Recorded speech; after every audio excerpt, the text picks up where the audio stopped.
Hey everyone, and welcome back. We're diving into a topic that is really going to be helpful for safety professionals, crane operators. And if you're out there thinking about getting your crane operator's license, this deep dive is for you. That's right. We're looking at Sideboom crane safety. Yes. Specifically OSHA's regulations. Yeah. You can find them in section 1926.1440.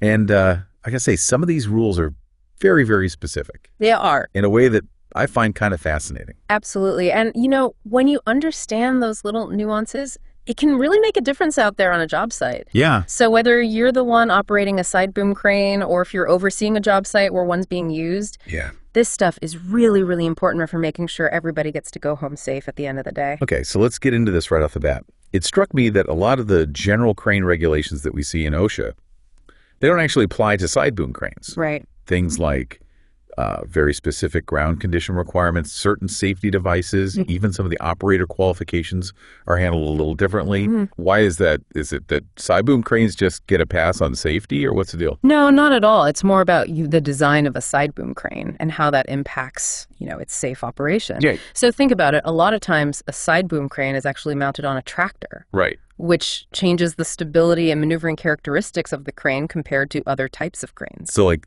those general regulations about, ground stability might not be as crucial because you've got this big, heavy tractor as part of the equation. You got it. That's a great example. Yeah. The wider base, the inherent stability of that tractor plays a significant role in how a Sideboom crane operates. Okay, that makes sense. But there's this one regulation that really caught my eye, and it's about free-falling booms.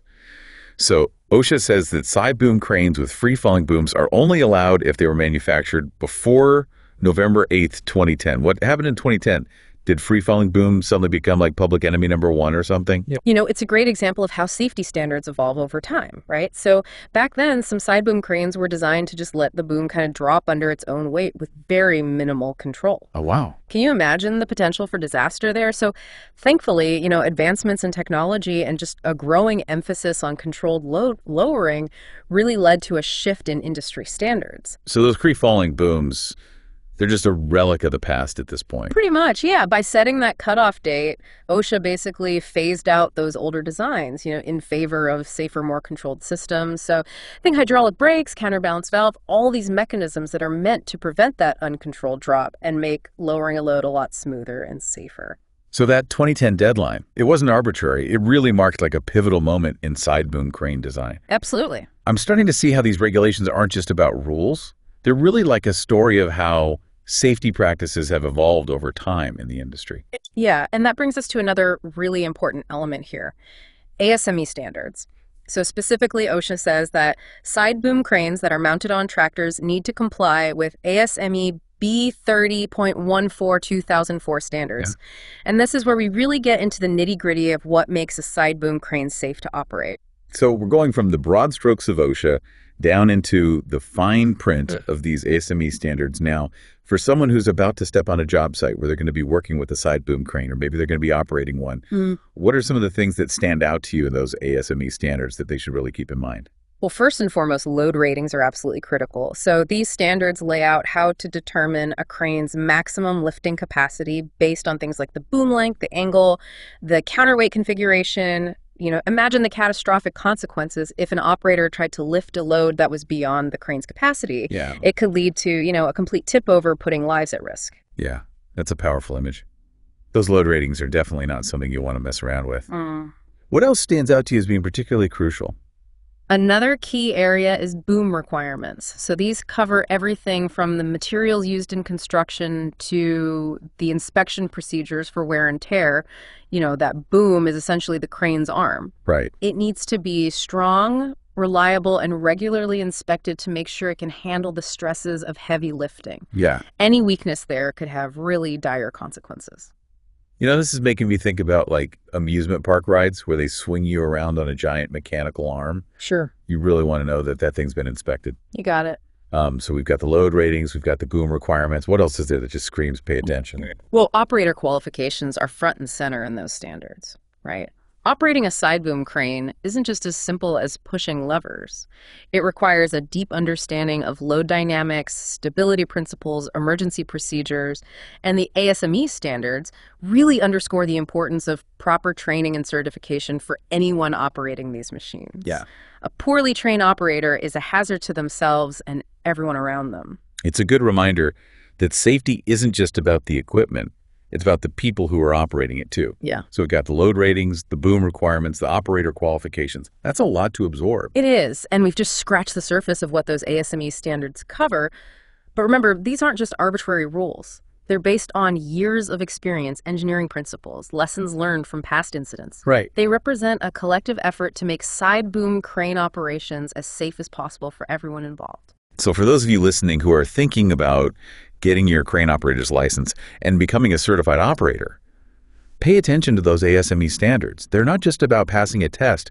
They're really about equipping you with the knowledge to operate these machines safely and responsibly. Well said. And for those of you who are already working in the field, consider this a valuable refresher. Yeah. After all, safety is a continuous learning process. Now, before we move on, I want to put you, our listeners, in the hot seat for a moment. Yeah. Imagine you're on a job site and you see a side boom crane in action.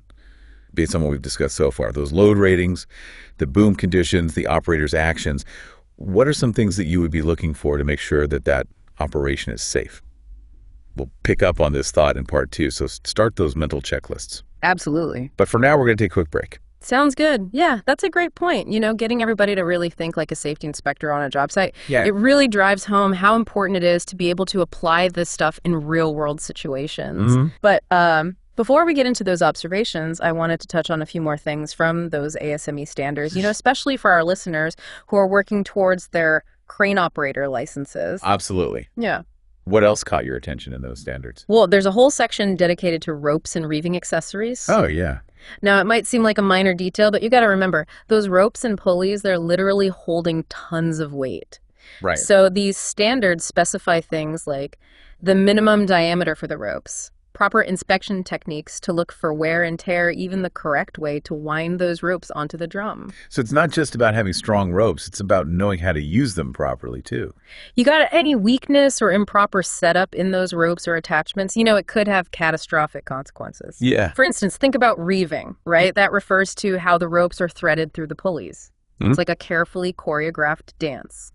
The ropes need to be in the right sequence to ensure the load is evenly distributed and there aren't any unintended movements. Wow. I never thought about something as seemingly simple as threading a rope could have that big of an impact on safety. Right. And, you know, these standards, they cover even the less obvious safety considerations. Okay. Like, did you know there are specific requirements to prevent exhaust gases from entering the operator's cab?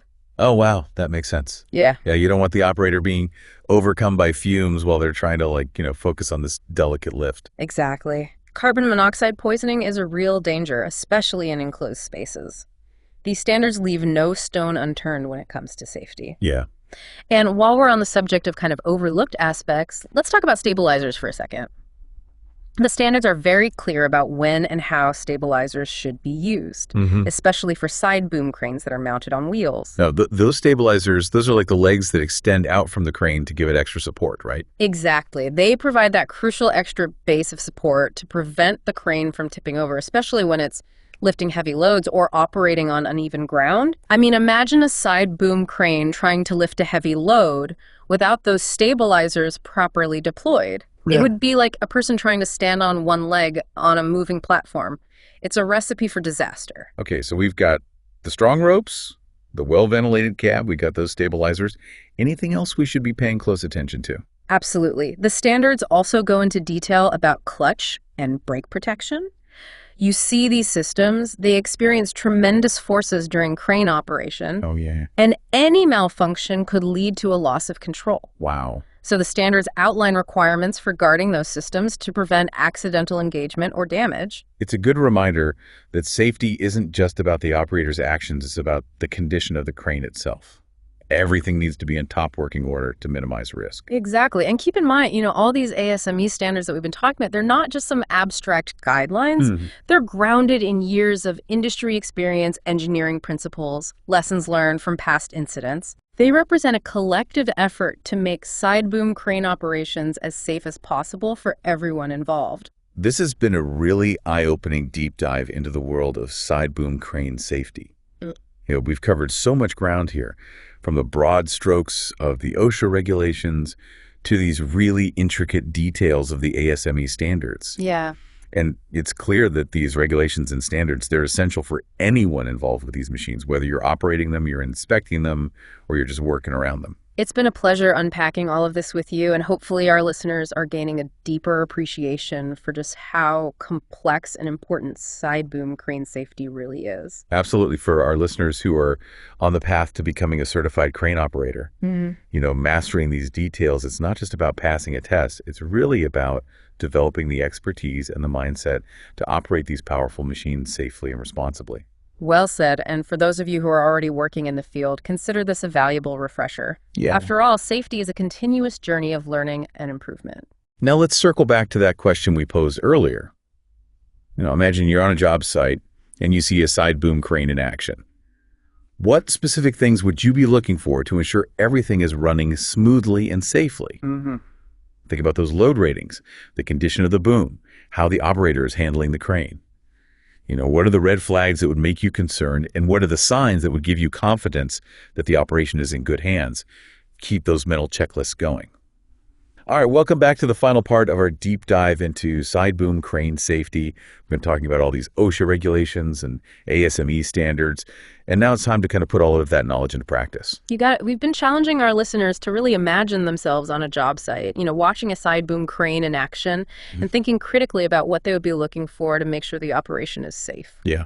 So let's break down those observations. What are some of the key things that would really jump out at you? Maybe those little details that could actually make a huge difference when it comes to safety. Well, for me, it always starts with stability. So I'd immediately be checking, is the crane level, are those stabilizers properly deployed? Remember, we're often dealing with uneven ground with side boom cranes. Right. So those stabilizers are absolutely crucial for preventing tip overs. You want to make sure they're fully extended, firmly planted on a solid foundation and, just looking nice and sturdy. It's like the foundation of a house. You need that solid base to support everything else. What else would you be kind of scrutinizing? Next up, I'd be giving that load a good once-over. So, is it rigged and secured correctly? Are the slings and shackles in good condition? No signs of wear or damage? And crucially, is the load within the crane's rated capacity? Overloading is just a recipe for disaster. Yeah, those load ratings, they're not just numbers on a chart. They really represent the crane's limits, and pushing those limits can have some pretty serious consequences. Absolutely. And while we're on the topic of limits, I'd also be watching the operator's every move. Are they operating the crane smoothly and deliberately, or are they rushing and making jerky movements? A skilled operator handles those controls with finesse, and any sign of haste or carelessness is a major red flag. Yeah, it's like the difference between, a seasoned chef carefully slicing vegetables and then someone just like hacking away with a dull knife. You really want that precision and control, especially when you're dealing with, tons of weight suspended in the air. Exactly. And that awareness extends beyond just the crane itself. A truly safe operator is also hyper-aware of their surroundings. Are there any overhead power lines nearby? Are there other workers in the vicinity? That situational awareness is just paramount to preventing accidents. So we've got a stable crane, a properly rigged load, we've got a skilled and aware operator. What else should our listeners be on the lookout for? Don't forget about the crane itself.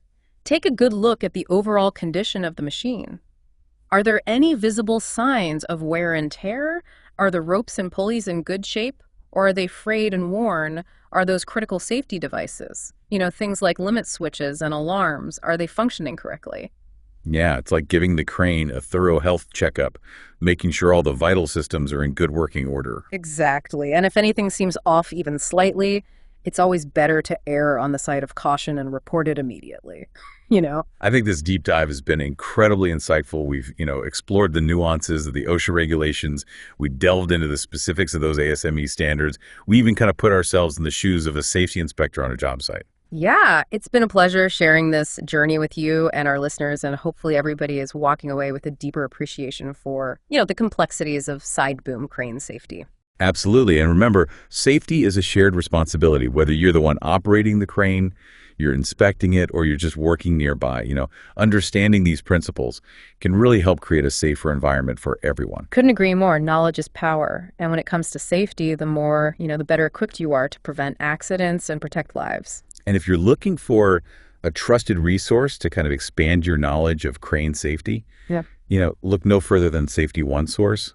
They offer a wealth of information training programs, resources specifically designed for crane operators, safety professionals, and really anyone involved in this industry. Safety One Source is a fantastic resource, and their dedication to promoting, a culture of safety is truly commendable.